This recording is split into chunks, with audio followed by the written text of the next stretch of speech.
There we see how a derivative need not necessarily be a single derivative. In the 3D space and higher dimensions, we will find that there are many derivatives that can be found depending on which derivative we want to find with respect to and keeping the remaining variables constant. So an important point to remember is all the rules of differentiation apply. So we will continue looking for chain rule, product rule, quotient rule, log differentiation, implicit differentiation, and so on, and apply it accordingly. Now, the first thing that you need to take note of is the notation. Notation is an extremely important part of partial differentiation. So with first partial derivatives, and for our particular case, let's consider z as a function of x and y. That means we have our triplet x, y, and z. So z is obtained by taking values of x and y, substituting into an appropriate equation, and generating a z value. What about our derivatives? Well, in the first case, let's look at that one. That is a partial derivative. That is the notation for partial differentiation. So as soon as you see that notation, del z, the del z, del x, that means the partial derivative of z with respect to x, so you differentiate z with respect to x, then you keep the remaining variables as a constant. In other words, view the variable y as if it's a simple number. 2, 3, a quarter, whatever the case is. Then we get the partial derivative of z with respect to y. And accordingly, if you're differentiating with respect to y, you will now keep the x constant.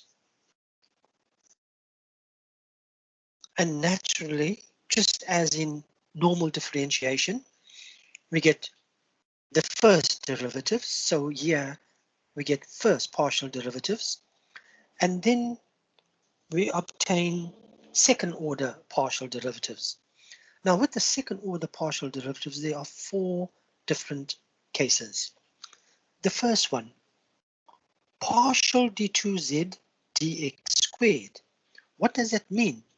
That means differentiate partially with respect to x, the partial derivative dz dx. So what does that mean in terms of procedure? First, find the partial derivative of z with respect to x, get the answer, then differentiate the answer again with respect to x. So d2z, partial d2z dx squared, differentiate with respect to x, and then again differentiate with respect to x, keep the other variables constant. The same applies to partial d2z dy squared. Find partial dz dy, get an answer, then differentiate that answer with respect to y. Then you get the mixed second order partial derivatives. Partial d2z partial dy dx. What does that entail? It means finding the derivative with respect to y partially of the partial derivative dz dx. So in terms of actually working it out, first you will find that part, partial dz dx, get an answer, then differentiate the answer, but now with respect to y. And look again, because at first people will say, well, it's the same as this one, but it isn't. In this case, you differentiate with respect to x, and then again with respect to x. Whereas in the mixed order, you differentiate with respect to x, get an answer, and then differentiate with respect to y. Or the other way around, partial d2z, partial dx dy. First, you will differentiate the y, partial dz dy, then you differentiate the answer with respect to x. Now, the only way you will get used to these, of course, is by doing examples. Be careful of alternate notation. There are many. These are used most often, partial dz dx, or they can just write f and x as a subscript. That means exactly the same as that. Differentiate f partially with respect to x. Likewise, f of y.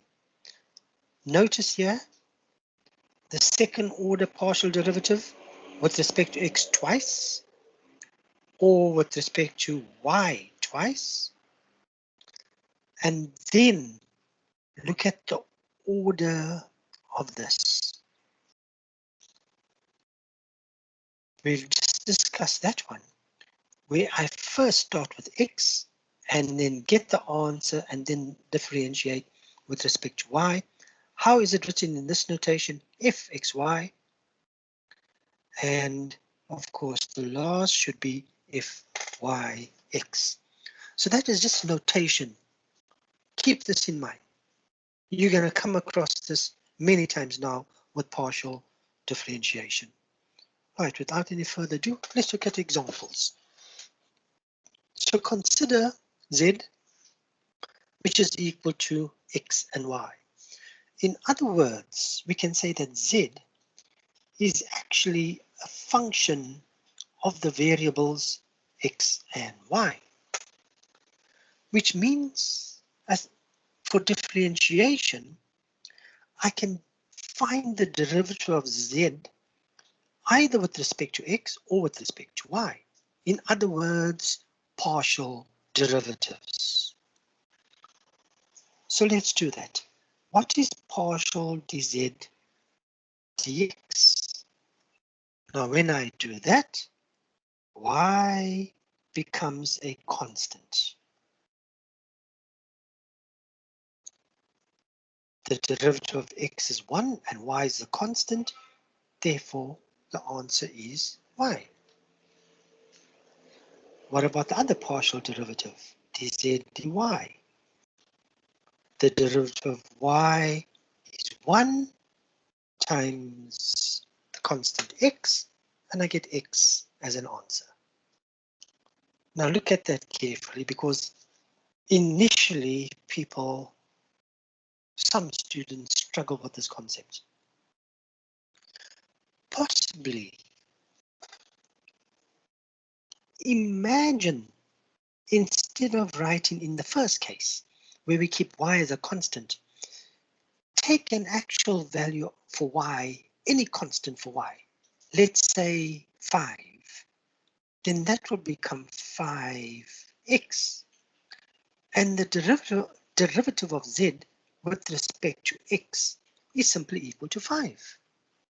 If you can view it like that, where in our example, that y now is a 5, then my answer, dz dx is equal to 5. Y is a constant. Possibly another way of putting that down. If I have to find my derivative dz dx, first I'll put the 5 down and find the derivative of x, which is equal to 1. That will be 5 times 1. I can do the same over here. I can do, let's get this.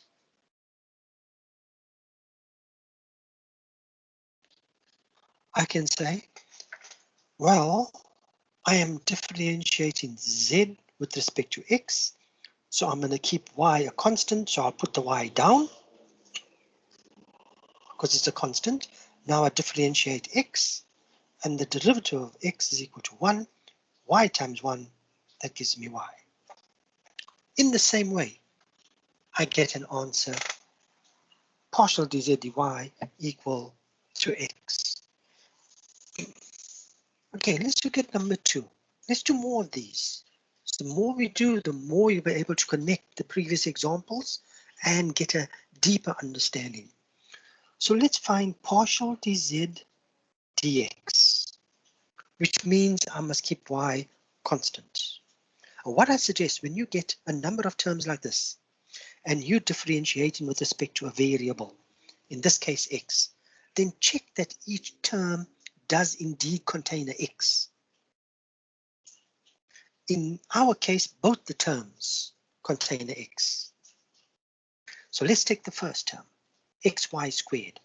If I'm differentiating with respect to x, y is a constant, so put the constant down, y squared, and differentiate x. The derivative of x is equal to 1.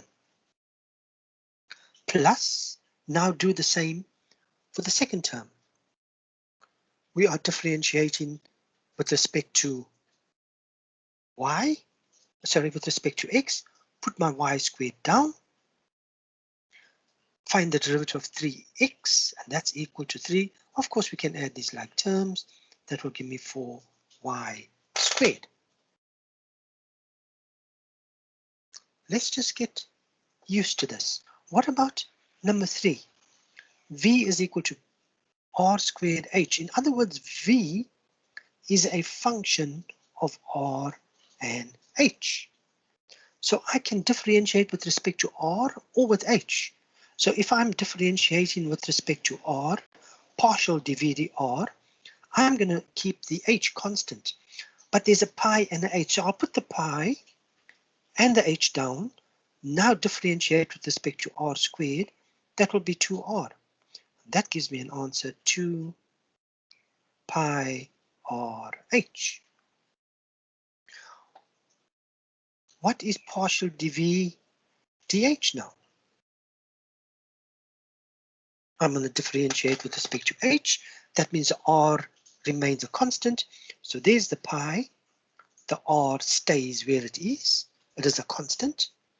The derivative of h is equal to 1. So my answer is pi radius squared.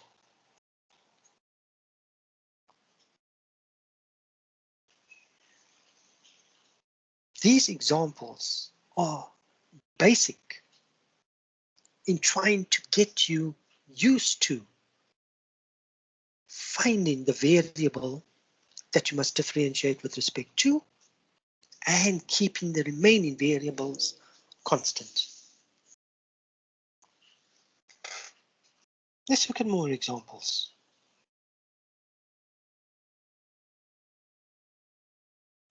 Consider z equal to the square root of x squared plus y squared.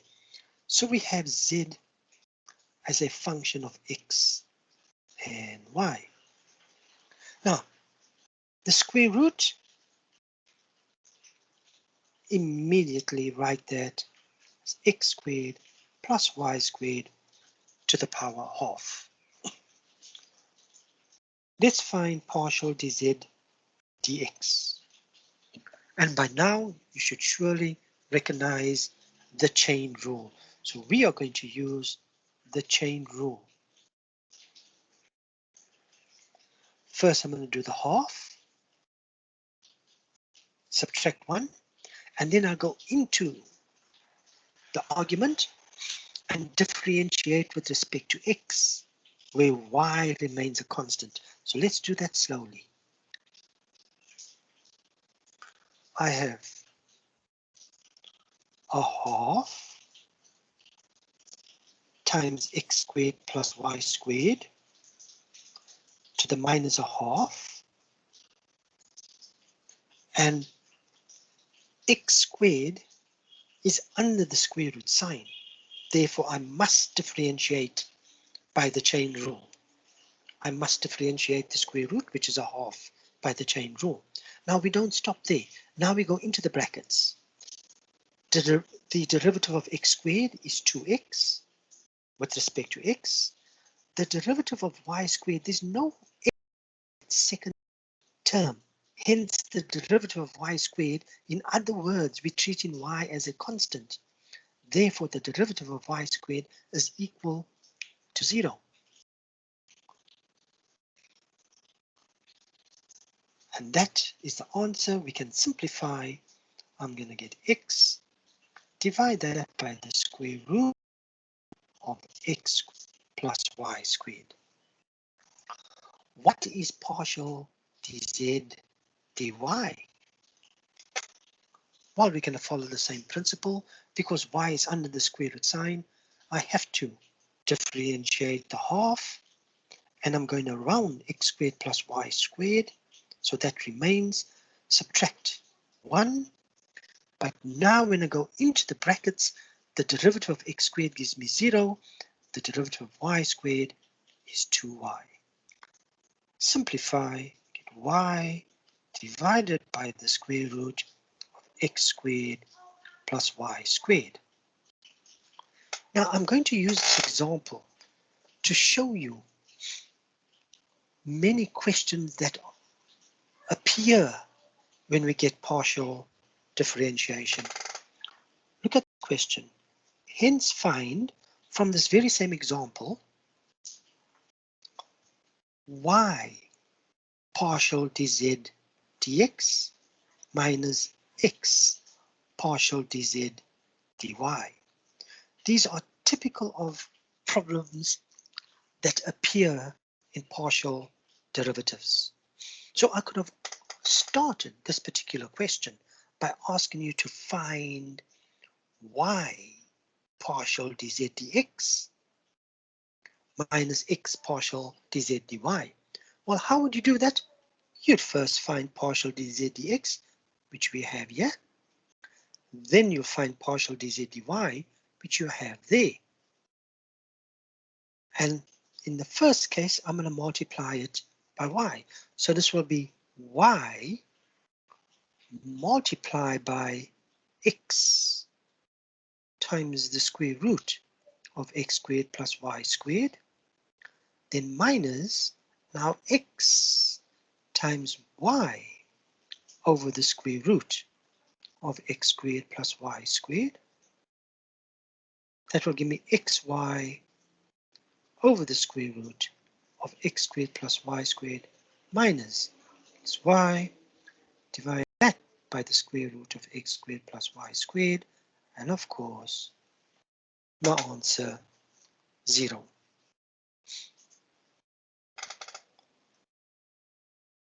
Another example, number 5.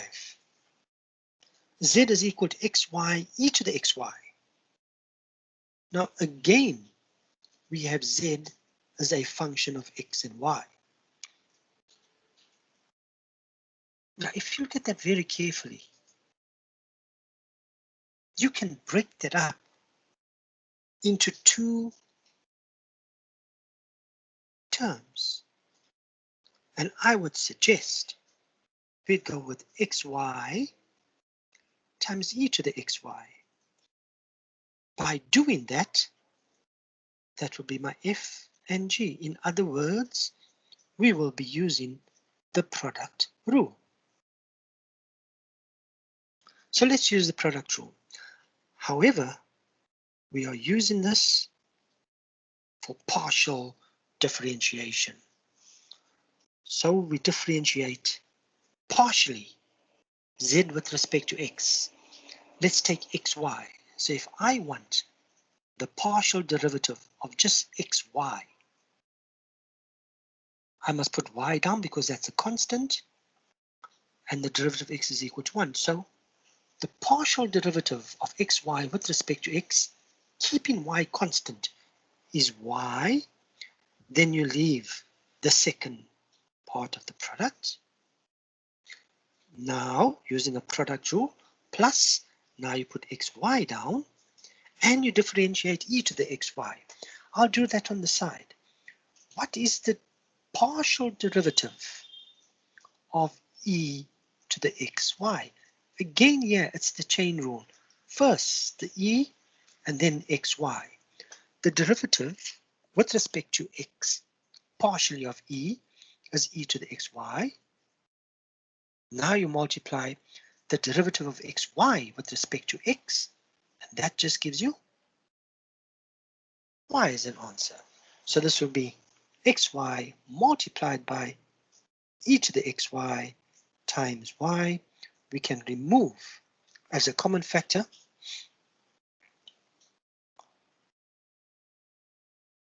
y e to the xy. I'm left with 1 plus x times y. Similarly, let's do partial dz dy.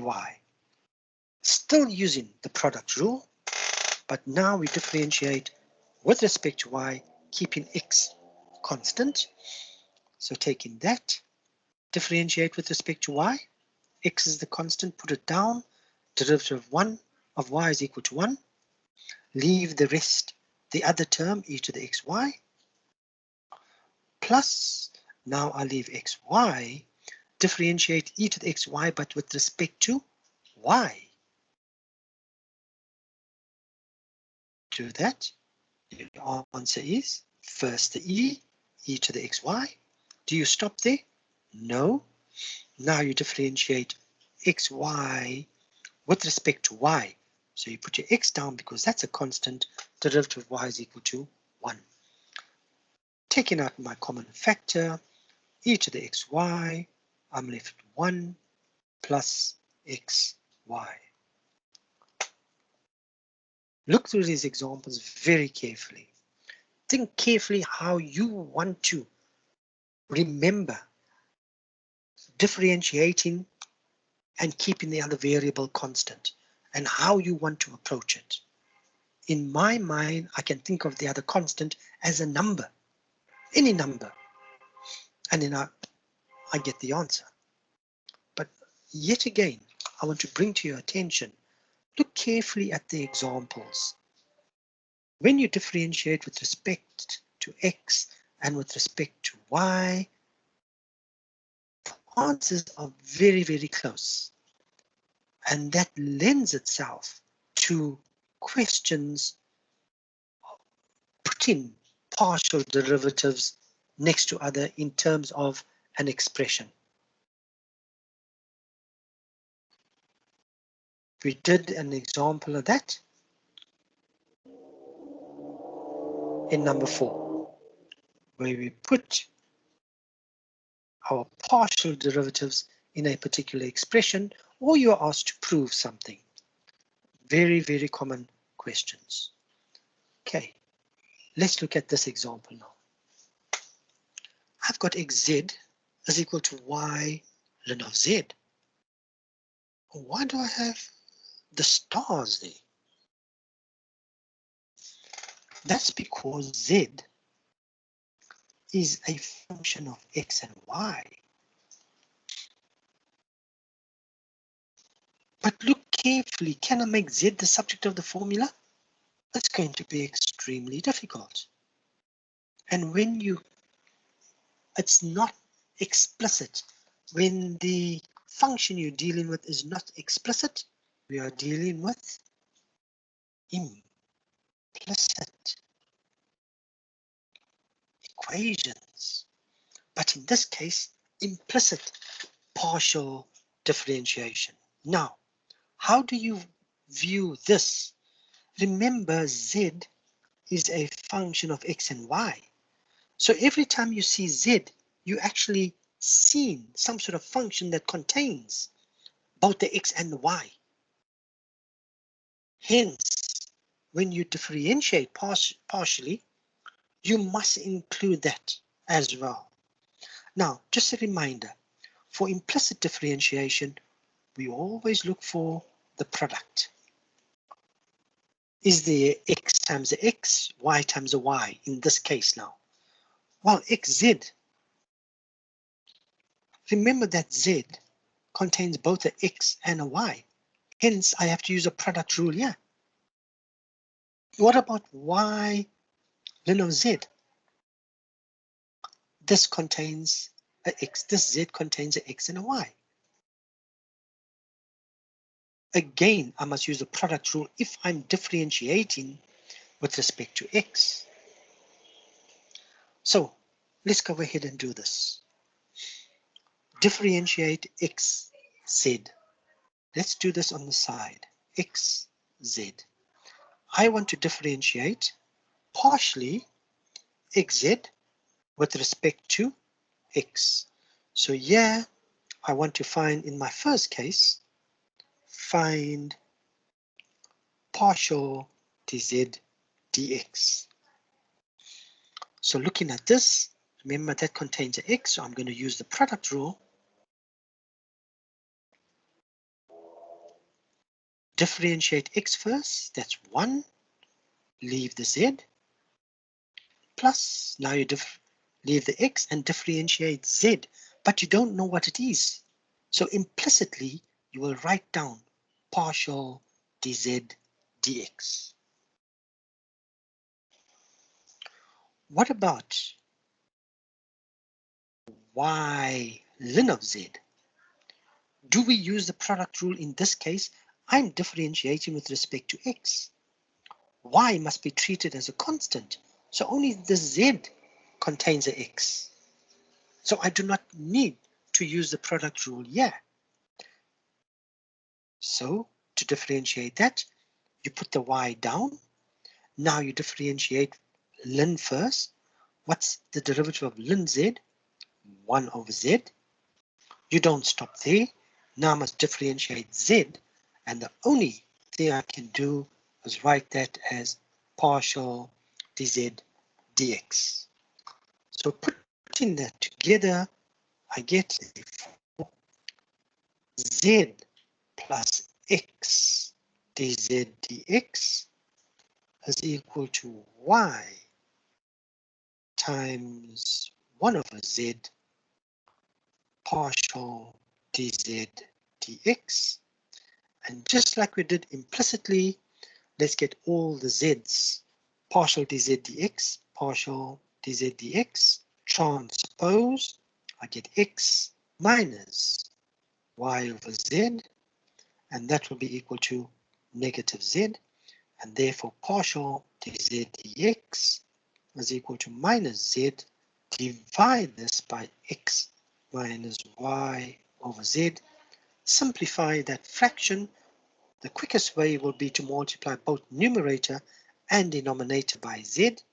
I will get z squared. Divide that by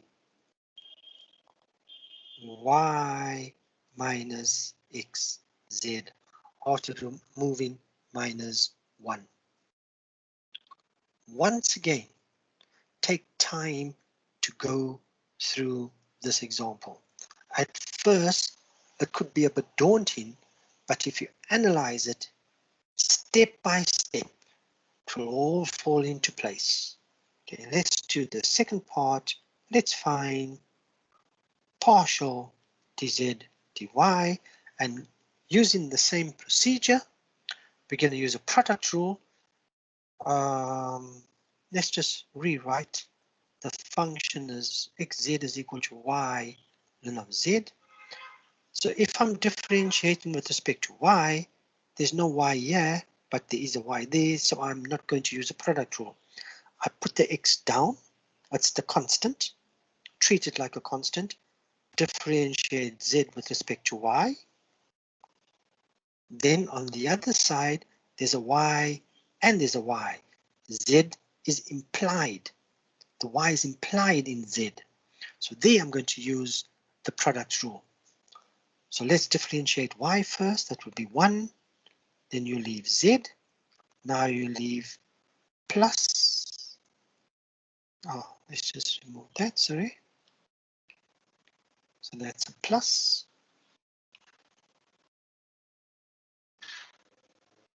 Now you leave the y and differentiate ln z. So first the ln, 1 over z. Then the z, and you don't know what it is, so you write down partial dz dy. And then remove partial dz dy.